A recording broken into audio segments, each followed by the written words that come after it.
a student from overseas phoning the student accommodation office of a college in the UK for some information.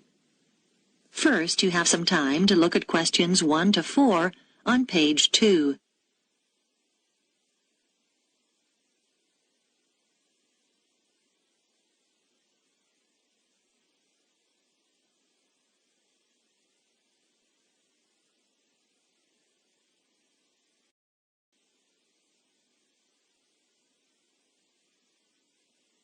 You will see that there is an example that has been done for you. On this occasion only, the conversation relating to this will be played first.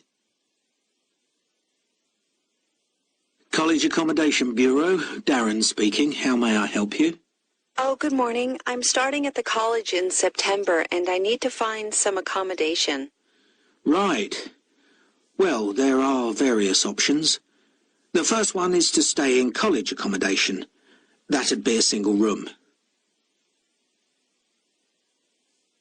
The first type of accommodation is a single room in the college, so single room has been written in the space. Now we shall begin. You should answer the questions as you listen, because you will not hear the recording a second time. Listen carefully and answer questions 1 to 4.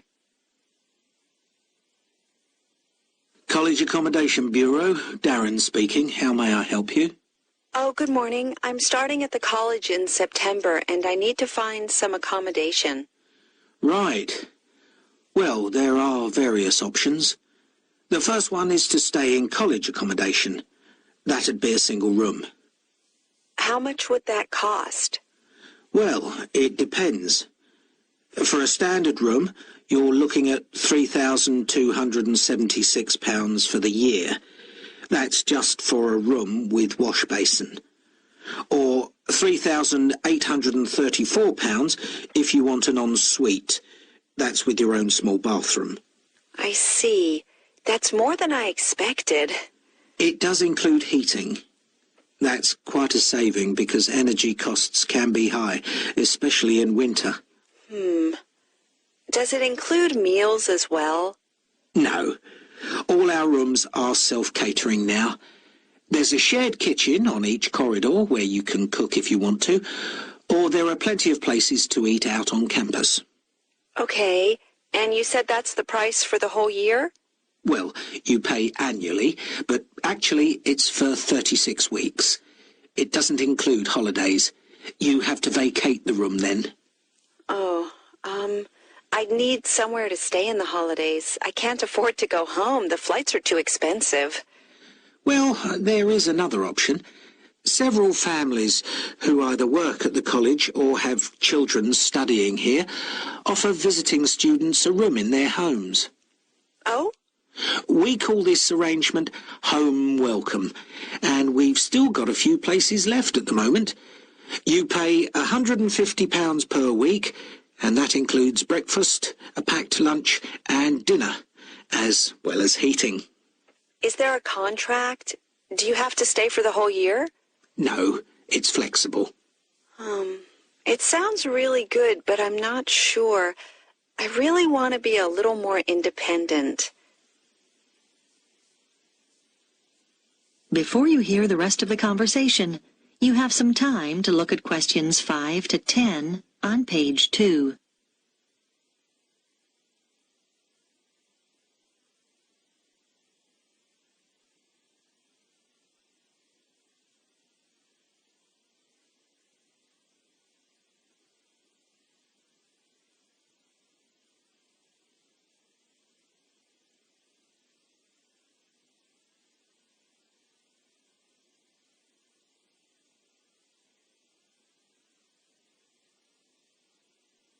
Now listen and answer questions 5 to 10.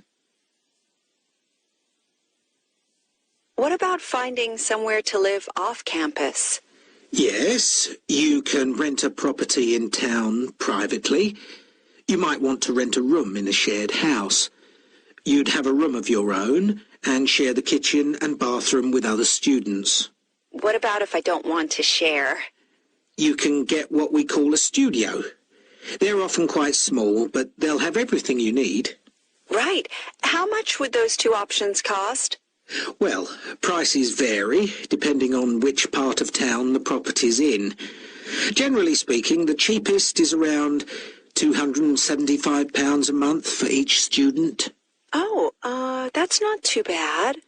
Yes, but it can also be as high as £490, and then you'll have to pay all your other bills.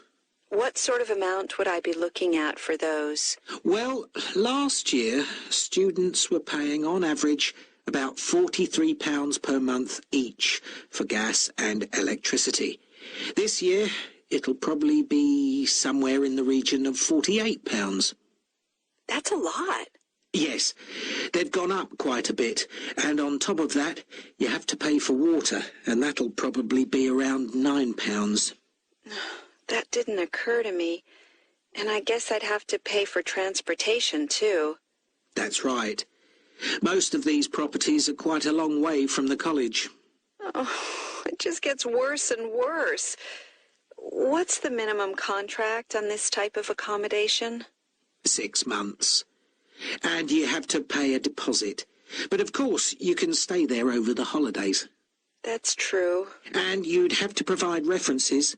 They want 2 from someone in this country. I see. But that's not a problem. If you do choose this option, we can't find the property for you. You'd have to go through the estate agent which manages the property for the owner. Right. Thanks. Well, I think I'd like to see what's available privately. Could you give me the estate agent details? That is the end of section 1. You now have half a minute to check your answers.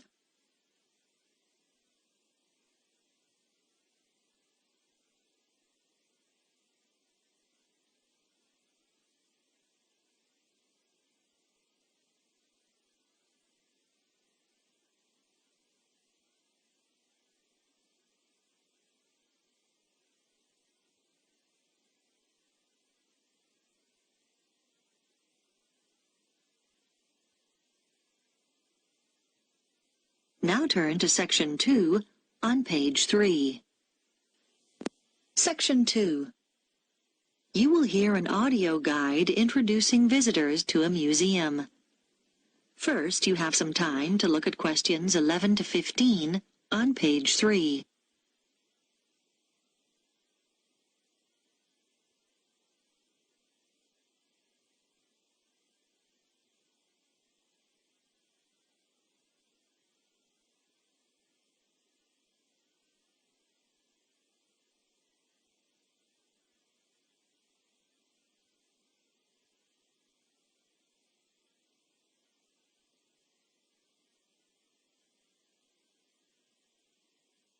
Now listen carefully and answer questions 11 to 15.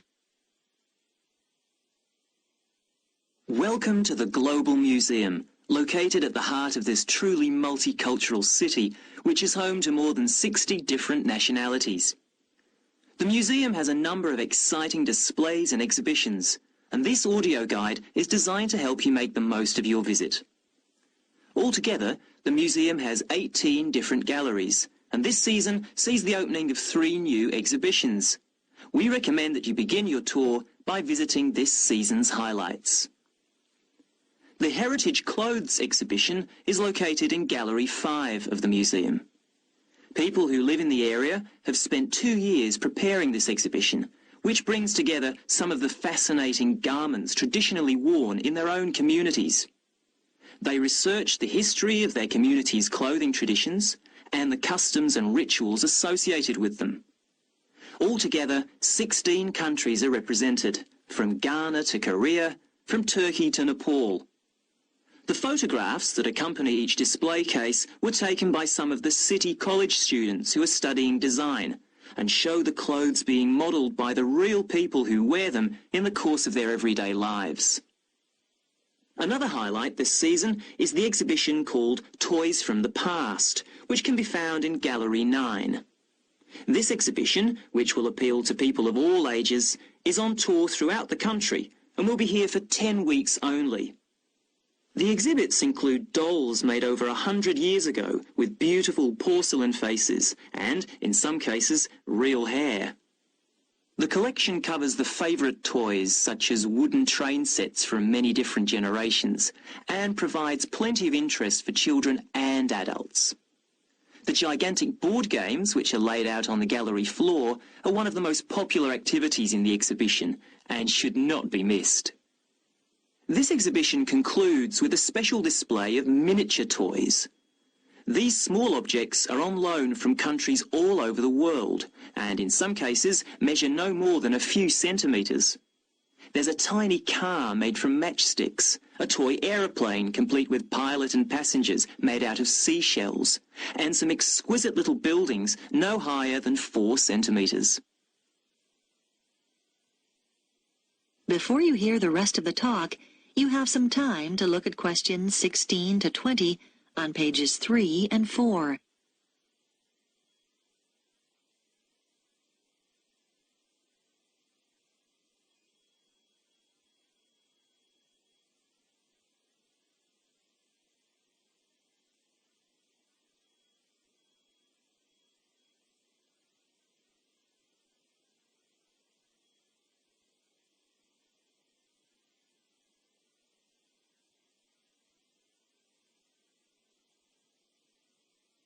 Now listen and answer questions 16 to 20.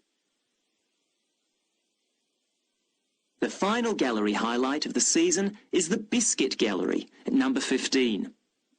Many years ago, this city was famous for its biscuits, although today the factory no longer exists. Did you know, for example, that before biscuits were packed in paper or cardboard boxes, biscuit tins were fashion items?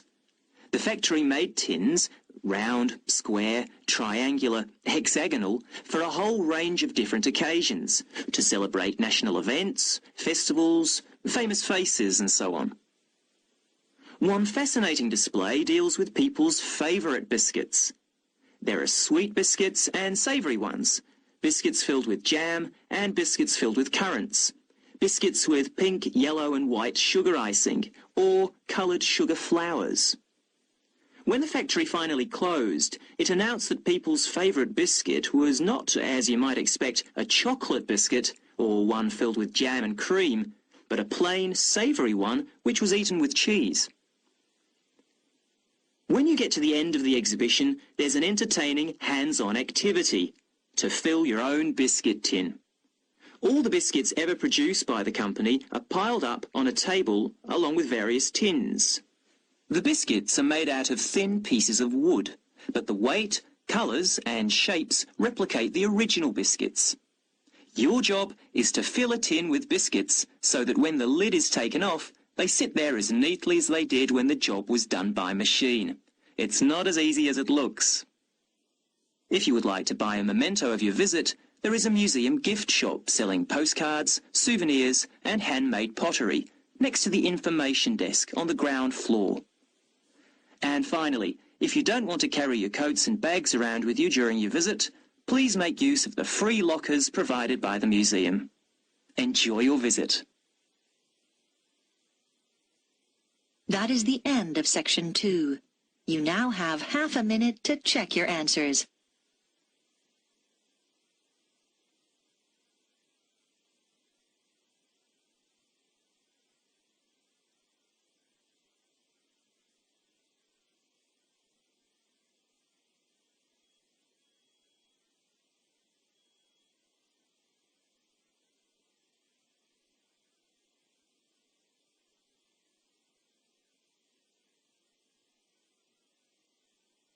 Now turn to section 3 on page 5. Section 3. You will hear a discussion between a student called Helen and her tutor about an assignment that Helen is working on. First, you have some time to look at questions 21 to 24 on page 5.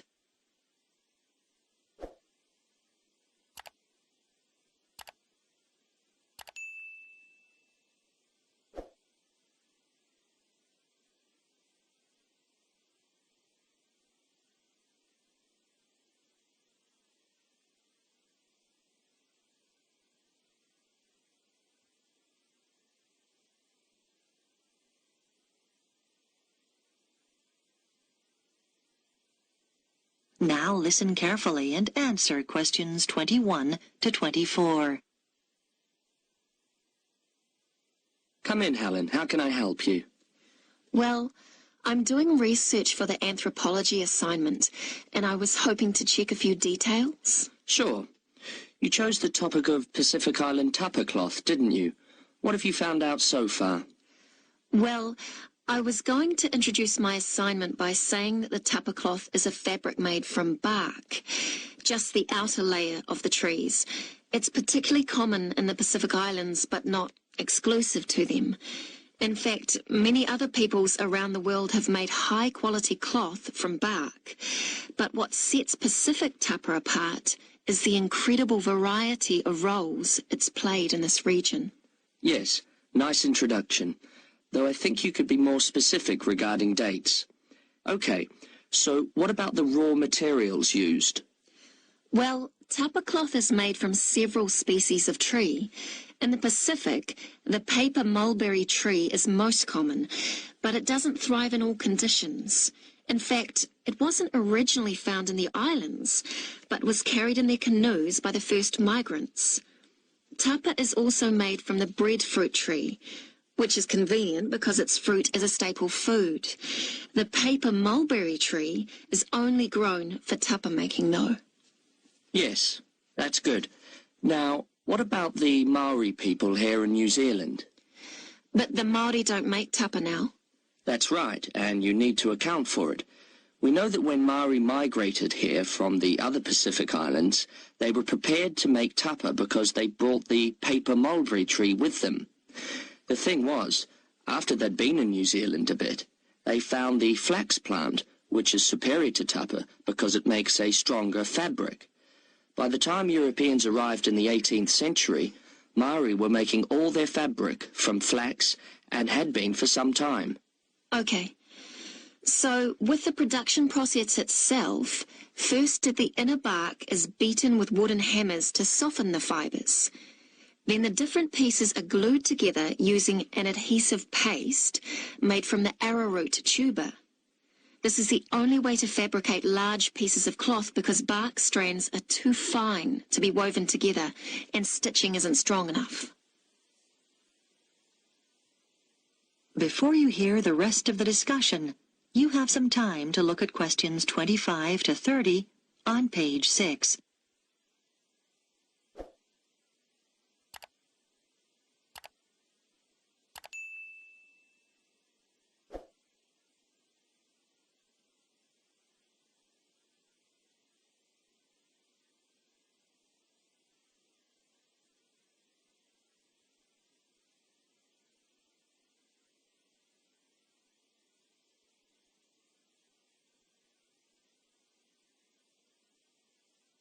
Now listen and answer questions 25 to 30. So now you need details about different countries. Where would you start? I think Samoa is the obvious place. It's famous for its very fine cloth called siapo, which is hand-painted with representations of the ancestors. Still today, at the most profound events in life, such as births, funerals, weddings, and the investiture of chiefs, Samoans wear siapo robes to add significance and meaning to the ceremony. Okay, then I could talk about Tonga. It seems to me that the great innovation in Tonga has been developing a simple, coarse cloth which is quick and easy to make. This is suitable for all sorts of everyday functions around the house like bed covers, mosquito nets and curtains. Good point. Now, what about Cook Islands tapa? Well, the soil there is poor quality, so the breadfruit tree is often used. One type of thick cloth called tikoru was wrapped around the poles and used to mark the entrances to places of worship, so it was highly regarded in local culture. You might mention Fiji as well, which is interesting because tapa was actually used as a currency there. Fijians used to sail between the islands and exchange tapa for other commodities like canoes or pigs. I know that in Tahiti the tapa cloth is different because the patterns are in colour, which is considered more valuable than the usual brown patterns. You're right about the Tahitians using coloured pigments, but they aren't more valuable. The colours are only a decoration. People enjoy wearing bright robes, especially for dancing and competitive games, and do it just for fun. Oh, I'll make a note of that. Well, the last place I was going to mention was Tikopia. Even today, it's commonplace to see people wearing clothes made of tapa cloth. In many of the other islands, the tapa only comes out on special occasions. But here, you see people working in the gardens wearing tapa. Sounds promising, Helen. I'll look forward to reading your assignment. That is the end of Section 3. You now have half a minute to check your answers.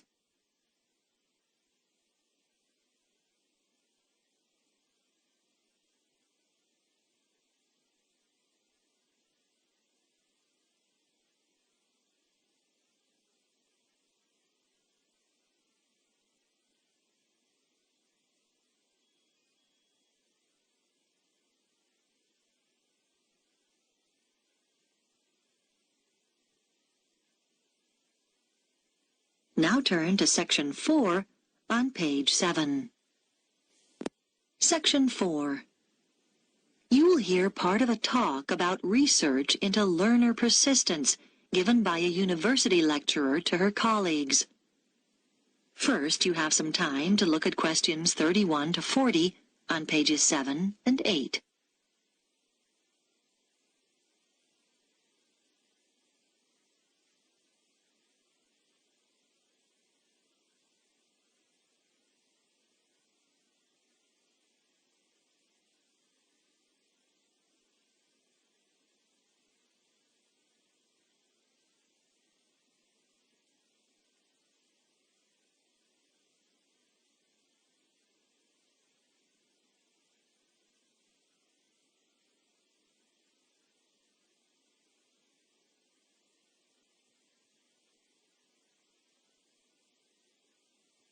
Now listen carefully and answer questions 31 to 40. My talk is about a research study I did over a period of 5 years on learner persistence, why some people stick at academic study better than others. As teachers, you will know that there is a tremendous variation in the learner's response to certain things. For example, a short period of illness might completely destabilize some students and cause them to give up their degree studies. Other learners might overcome tremendous difficulties to stay the course.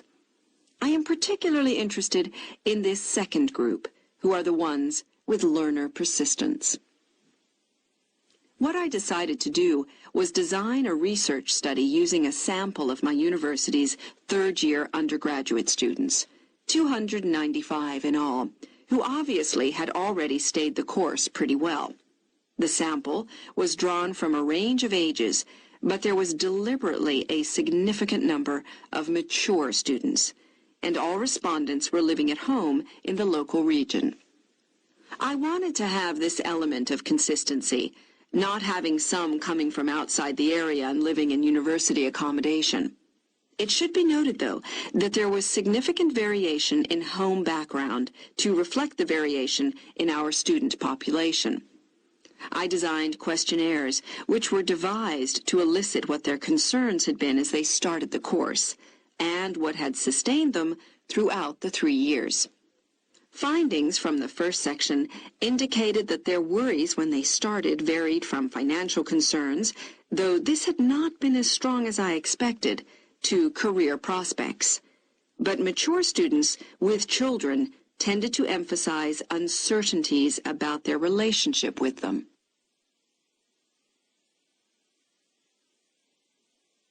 The second section of my questionnaire looked at learner persistence under 3 main headings: social and environmental factors, other factors, and intrinsic or personal characteristics.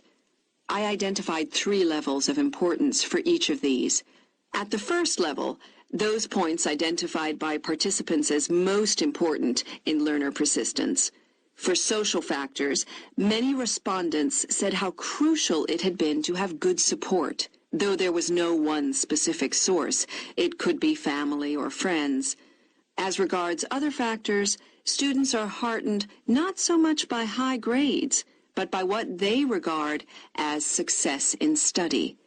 And for personal characteristics, many respondents reported that they took pleasure in challenge and that this was regarded as very significant. At the second level of importance, in the first category, a sizable percentage talked about the fact that they had enjoyed themselves in school as an important social factor. In the second column, other factors, a number of people said that what was of most importance was decent health. This had a fairly strong influence on their persistence in their studies. And then, under the heading of personal characteristics, there were quite a large percentage of respondents who mentioned they felt it was important to have lots of interests in their everyday lives. This gave them a depth and sense of perspective, which less persistent learners might lack. And then, on to the third level. Under social factors, several respondents talked about good relationships with their tutors. For other factors, they mentioned lack or absence of any problems in their families. And finally, under column 3, they identified an ability to juggle several roles, what we might call their capacity for multitasking. Now, these findings obviously helped inform the design of activities, as I mentioned. But in addition, a number of further recommendations emerged. Firstly, I propose that the department distributes questionnaires to first-year students to help get an idea of their maturity when starting the course. This is really our overriding concern. Secondly, I recommend we look into ways of offering induction courses for some selected students to allow them to take on the role of advisors. We think they are the best people to act in that role. This policy will make support much more accessible to our students. Thirdly, this help is often most needed in the evening and night when offices are closed, and so we should set up online services instead of the more traditional telephone services. Research has shown that these services are actually more accessible to the majority of students. And finally, it is often important to be proactive. If students are not meeting deadlines, then someone should contact them rather than wait for them to come to us. Now, are there any questions about the points? That is the end of section 4.